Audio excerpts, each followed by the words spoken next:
Уважаемые друзья, нахожусь в древнем городе Сарайшик.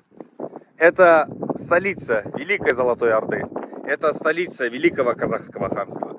Именно в этом городе решалось очень многое. Именно в этом городе была вся цивилизация мира. И сейчас осталось только вот это. Уважаемые друзья, именно в этом городе решалась дальнейшая судьба Великой Руси. Именно в этот город великие князи Руси таскали дань. Именно через этот город проходил весь шелковый путь. Уважаемые друзья, как говорил великий Марко Поло, Сарайшик невозможно обойти пешком, потому что город был действительно огромный.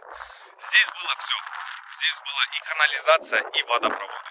Уважаемые друзья, некоторые наши соседи говорят вот так вот: мы вас учили мыться. Если вы нас учили мыться, откуда в этом городе тогда были водопроводы? Уважаемые друзья, наши некоторые соседи говорят вот так: именно мы построили вам школы. Окей, хорошо. Но именно в этом городе мы учили вас править народом и строить страну. Во время Советского Союза и Российской империи Великая Россия, Великая Москва просто не хотела признавать то, что именно в этот город они 300 лет платили дань. И всячески пытались уничтожить этот город.